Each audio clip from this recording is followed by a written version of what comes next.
Let's take a few questions for you. They must be wondering, boss is good morning, Peter. Congrats to the management and staff of GRA for digitizing tax administration and broadening the tax base. The record monthly revenue collection surpassing targets is an indication of the huge revenue potential in the country, but also highlighted revenue leakages over the years. I strongly believe that there is even greater revenue potential once the entire administration is 100% digitized. With the shrinking of international funding space as evidenced by sharp reductions in overseas development assistance and the West's pivot towards increased defense spending to 5% of their GDP, now is the time to intensify domestic resource mobilization. But most important, we must exercise fiscal discipline and greater accountability in line with good public finance management practices. About time all Gambians, irrespective of social and income ranking, start enjoying a little slice of the national cake. This is from Hassan Jai, and I just want to start with you before going to CG. It just, confirms what you just said. Yes, definitely. It's a very good contribution, and this is what we expect. Nation building is not only about criticism. Criticism is good, but it should be constructive and it should add value so that, it will help in shaping public policy. This is a very positive one, and it aligns very well with our policies, with the direction, our strategic direction as a tax administration. And we want to thank the contributor, Hassan Jai. Hassan Jai, for these contributions. And we will never rest, as long as we have not completely digitized all the processes that aid our day-to-day operations. Dear Peter, I want to extend my appreciation to GRA leadership and their staff for the great job. They are doing indeed well, and they deserve commendation. My request is for the leadership to look into the taxation rate for staff working with NGOs. NGOs are doing very well in complementing the efforts of government in all the development sectors of the country. However, high cost of taxation is limiting some of their initiatives due to high staff cost. Since NGOs are not into profit making, I humbly request GRA to kindly look into this. Thank you, and keep doing well. I suppose, SI again, you lead on this one. Okay. We want to thank the contributor, for that good questions. But at the same time, I'll bring a clarification. NGOs are registered as not-for-profit, and in our tax law, they are also recognized as not-for-profit. So that is why there is no element of corporation tax that they pay. So if there is anything that they would pay, it's only when they venture into activities with the private sector is doing.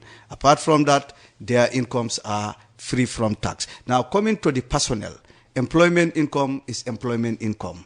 So me deciding to work for an NGO is not different from somebody deciding to go and work in a bank or somebody going to work in the public sector. So employment income by character is employment income, and wherever it is generated, it is subjected to the same criteria of taxation.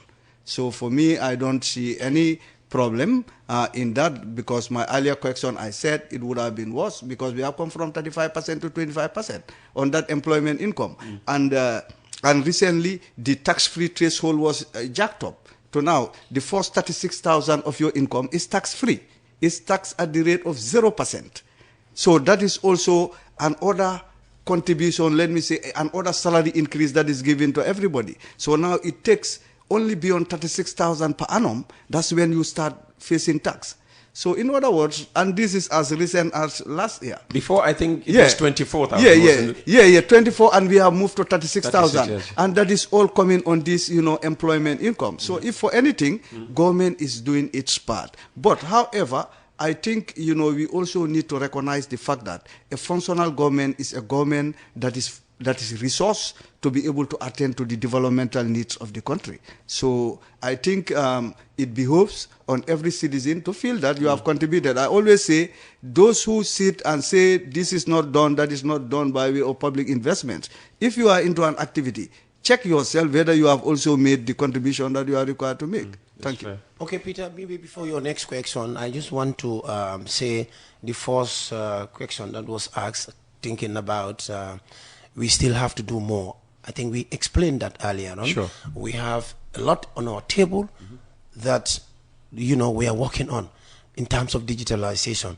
And we are hopeful that by the time we complete those processes, the revenue will increase, undoubtedly.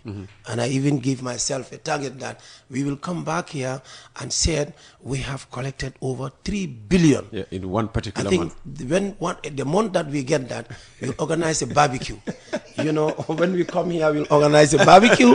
And because you see, sometimes when we collect this money, at the end of the month, when we have 2.5 billion, 2.4, we are so happy that it's like, you know, you've given us $1 million. It's like the fisherman going and, you know, exactly, catching a big that's fish. what happens. Yeah, in reality, that's what happens.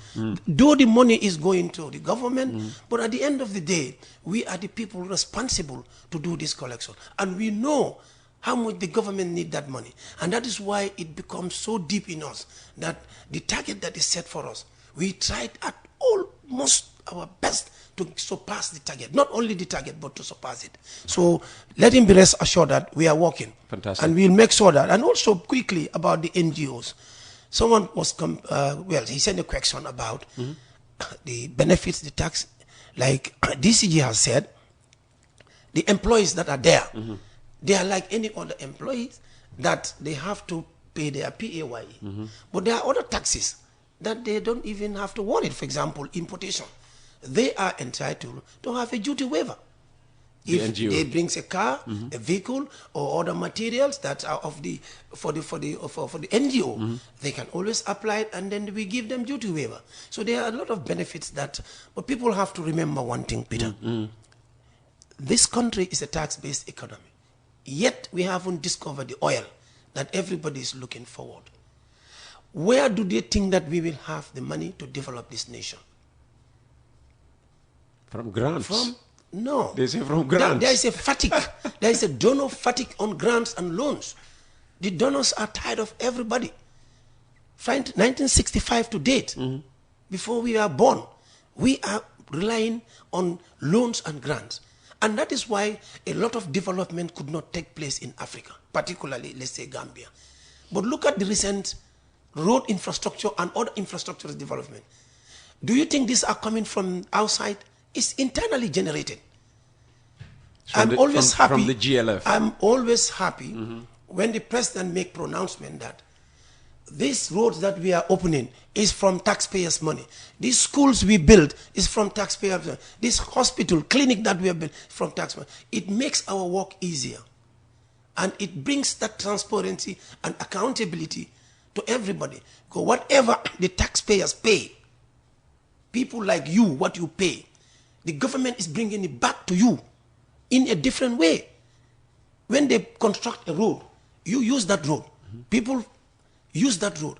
Where is the money coming from? From the businesses, from the taxpayer. So government takes the money, use it wisely in terms of investing into infrastructure.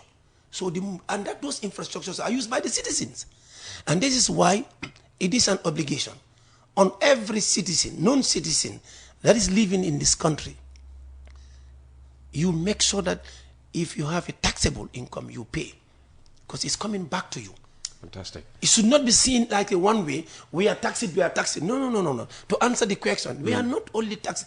This money, which is taxed, but it comes back to the people in different infrastructural development. Fantastic. Esa, let me come back to you. To extend the conversation from just NGOs. Generally, this fringe benefit tax, it needs to be explained, because apparently government employees are getting everything free, whereas people in the public sector, need to pay for every little benefit. There's this 27%, fringe benefit tax. Explain the logic of the fringe benefit tax. Yeah, Peter, I have to say this. Let me start from where my boss also started from, that all these things begin from a policy.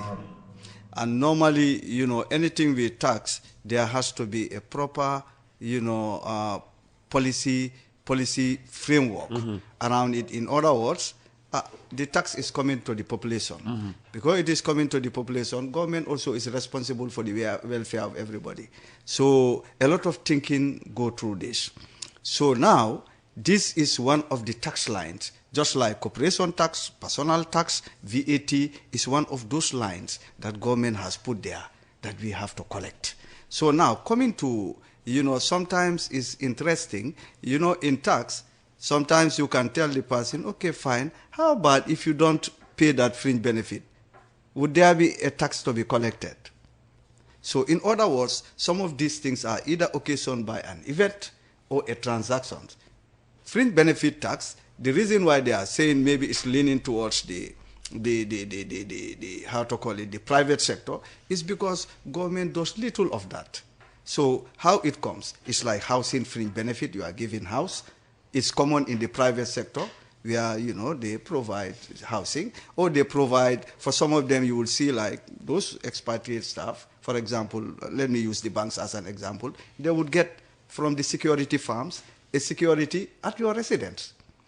So it could also be a medical fringe benefit. So these are things, yes, at the level of the employer, you put it there to make sure that the working environment is conducive, is attractive, and you are able to retain your staff. That is their policy. But sometimes policies don't converge, or there is nothing like meeting of minds when it comes to policies. At the private sector, you are doing this for a purpose. At the level of government, government is doing it for a purpose. And it doesn't mean that every time there has to be meeting of minds when it comes to these policies. So this is only about when those benefits are provided to the staff, there is a tax that is collected. But like I have said earlier, but the other important thing about fringe benefits, and that is what many have not explained, is a deductible item. When I say it's a deductible item, when you are going to pay your taxes, you expense it. So it's like this hand would give it, the other hand will bring it back. Well, let me just, because it's important I explain this. Yes, exactly. Because that is a part that in the entire discussion, it has never featured.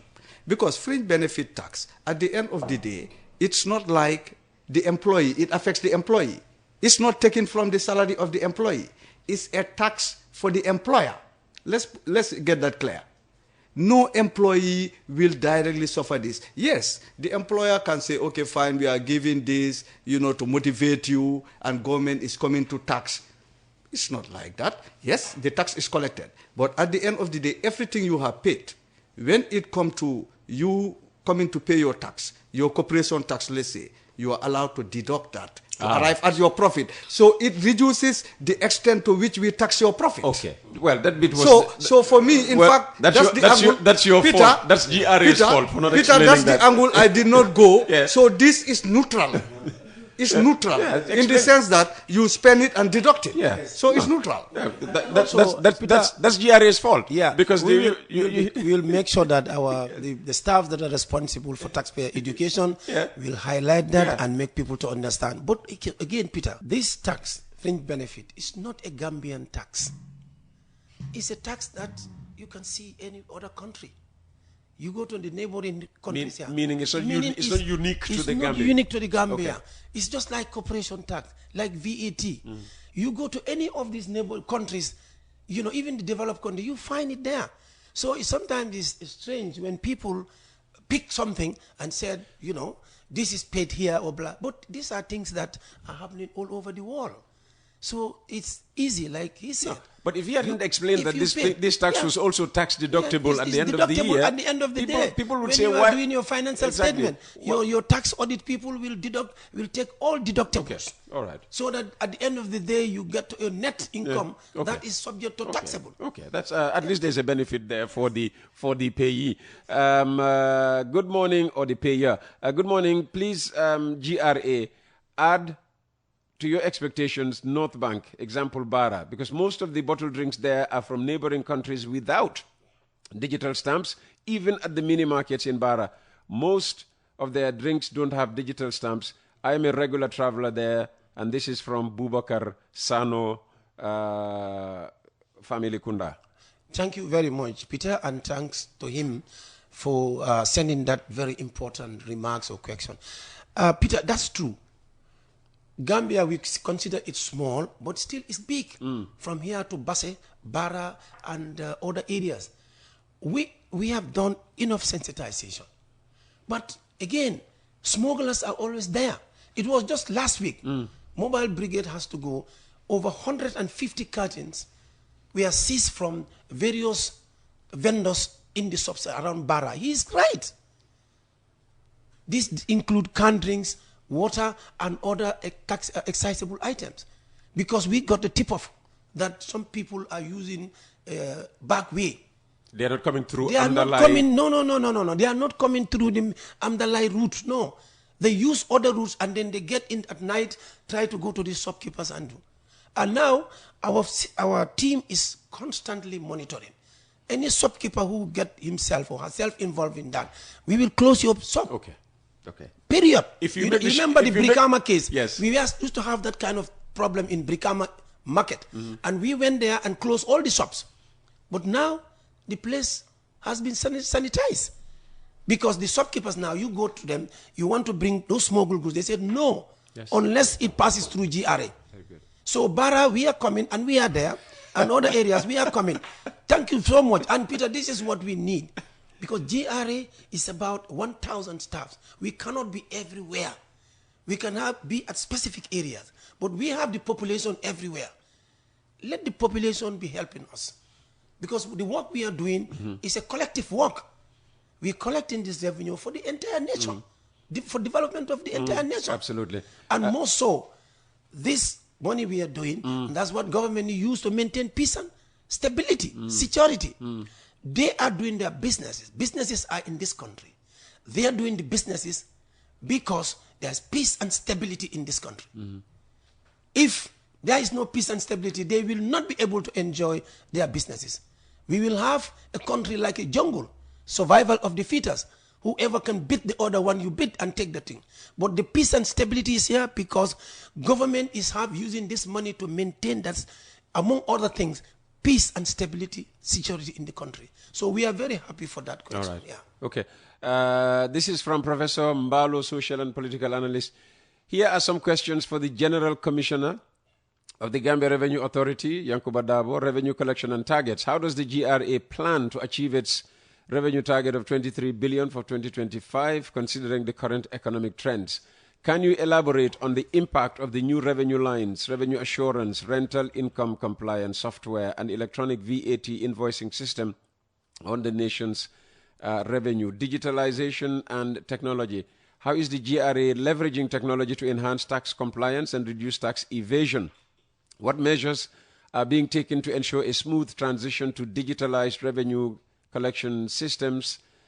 What tax policy reform is the GRA currently implementing or planning to implement? How does the GRA engage with stakeholders, including taxpayers, businesses, and government agencies, to inform tax policy decisions? Can you discuss the importance of staff training and development in enhancing revenue collection and taxpayer services? How does the GRA prioritize staff capacity building and risk management in its operations? Challenges and opportunities. What are the major challenges facing the GRA in revenue collection, and how is the authority addressing them? What opportunities exist for the GRA to improve revenue collection and taxpayer services, and how can they be leveraged? I think most have already been discussed. The text was sent earlier, so we won't go into digitalization and technology again, tax policy and reforms, revenue collection targets, and all of that. All that, has been answered.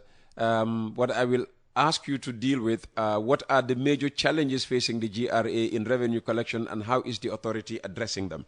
Oh, thank you very much, Peter. And I really thank the sender of the text. Is Professor Yerombalo? No wonder he's a professor. Yes. Because he touched different areas. Yes. But to start with... the challenges facing GRA and how you plan to overcome. We have... several challenges, and the one on top is lack of compliance and record keeping. That's one area that we have a major issue. People are not willing to come. You have to go out there to get them, and that is not the best practice. all over the world. And how are you tackling that? The best practice is the compliance level should be high. Before, on 15th of the month, you are supposed to pay your taxes, certain tax line. Come forward and do. Come and do it. We don't have to wait for the GRA. But in most cases, we have to go after them. And that's a practice that need to stop. Taxpayers knows their obligations. Let them pay their taxes before the due date.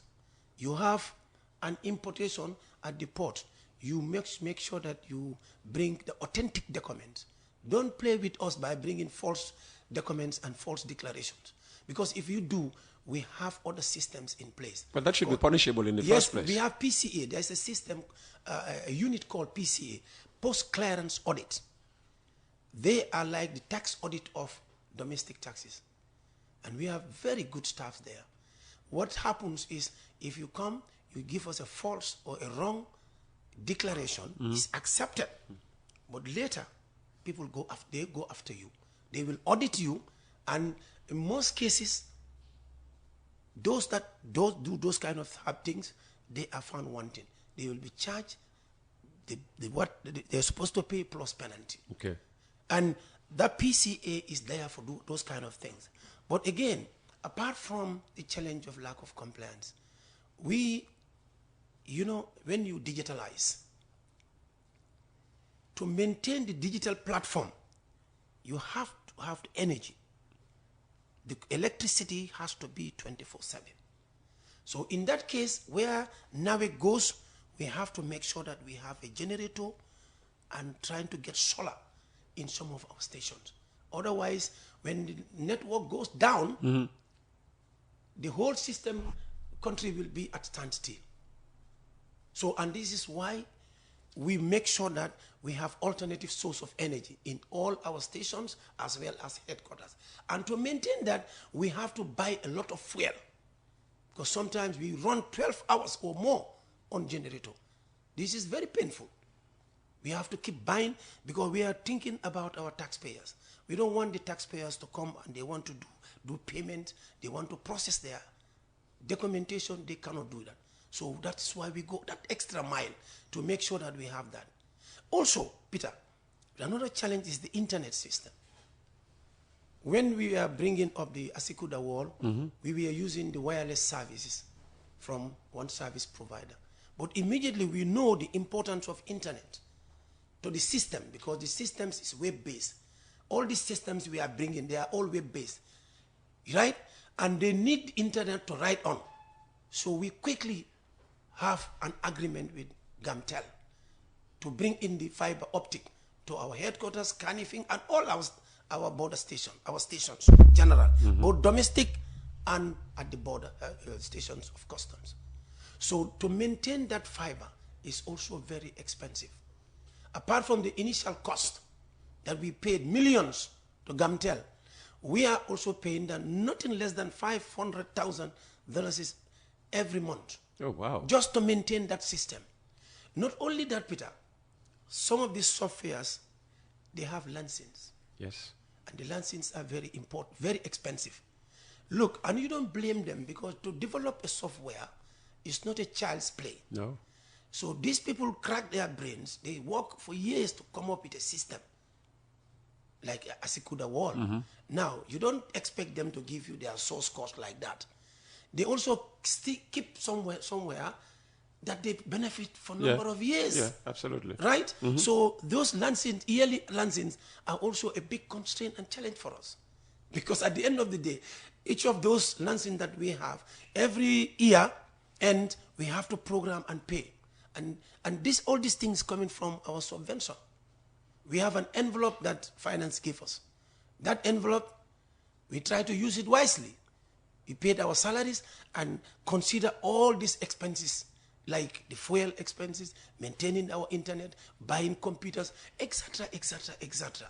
And if we spend more, we cannot spend even more than that. Staff capacity building. Staff capacity building is a priority for GRA. It's a priority, because to maintain all these systems, you must get the staffs that are well trained to maintain them. So we don't compromise in terms of staff capacity building. So those are some of the major challenges that we have. Digitalization is an ongoing process that we will never stop. Even if we complete all this process, we're going to bring more.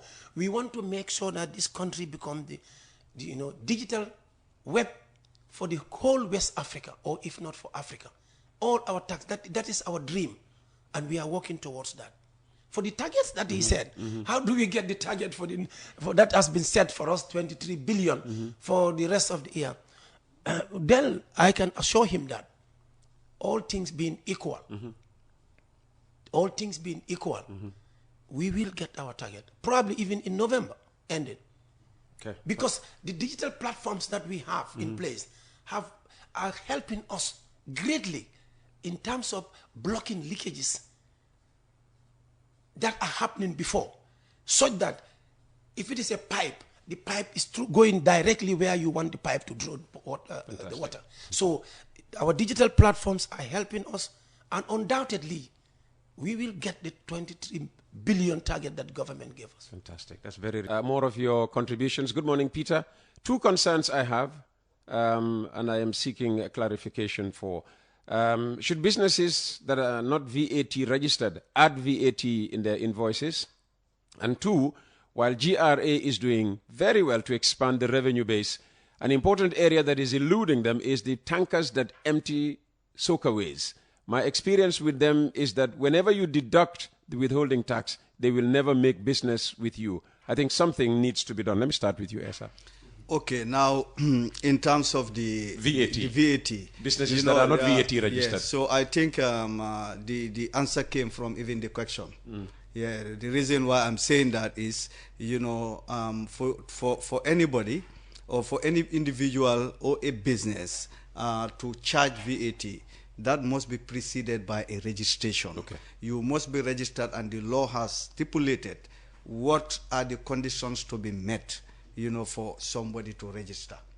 As it is now, your turnover, for compulsory registration must reach $2 million. So, and then for those that feel that they want to voluntarily register, once they meet the threshold of 1 million, they can come, but that is not compulsory. That is based on their own conviction that they believe that registration gives them some advantages. They come and register. So first and foremost, any business that has charged VAT, on its sales without a proper registration, it means that they have committed an offense. And GRA, through our enforcement activities, we are also checking that, because that is why the law is saying that if you are registered, you must hang the register somewhere quite visible that anybody could see. Must be so maybe displayed. An education I will give to the general public. Whenever you are charged and you are in doubt, please ask, because they should display this so that you, the buyer, you can always verify whether you have entered a shop where they've been legally empowered by virtue of their registration to charge VAT. So they cannot if they are not registered. That means even if they do it, the money is not coming to GRA, because they are not expected to remit money to GRA when they are not registered in the first place. Now, coming to the tankers, this withholding, and I think I need to bring some clarification on this, is one of the areas where there are a lot of, misconceptions and then, misstatements. Why I'm saying this, a lot of businesses, they will tell you, if you want to withhold me, I'm going to add it. Not knowing fully well that they are, spiraling, their turnover, because we are also taxing the turnover. Anytime you add, you are also becoming a victim of your own actions, because you are, bloating your turnover, and by bloating your turnover, you are also supposed to pay more to GRA. The understanding that businesses should have about withholding tax, it is just like an advance payment towards your annual liability. It does not change your annual liability. Your annual liability would remain your annual liability. By the time the year ends, whatever you have paid quarterly, whatever you have contributed by way of withholding tax, you support that with certificates, and that is matched against your liability. If the amount of your quarterly payments and your withholding is more than your liability, two options are there, and the law has guaranteed that. You can request that, let it be applied towards your future liabilities based on your own decision. You can also come and claim a refund. When you claim a refund, we subject it to our own internal verification mechanisms through an audit. Once we verify that indeed you are in a position of overpayment. The Commissioner General has always supported that. We sent the request to the Ministry of Finance with the audit assurance and everything that we have confirmed and validated this overpayment, and they are paid. And we have seen instances of this payment. It's not like sometimes they tell you when you have overpayment, you will be paid, and it would not. No, we have seen checks being issued to those who have overpaid their taxes. And this is not only on withholding. Anybody who is in a position of overpayment, government, you are entitled to a refund from government. Fantastic.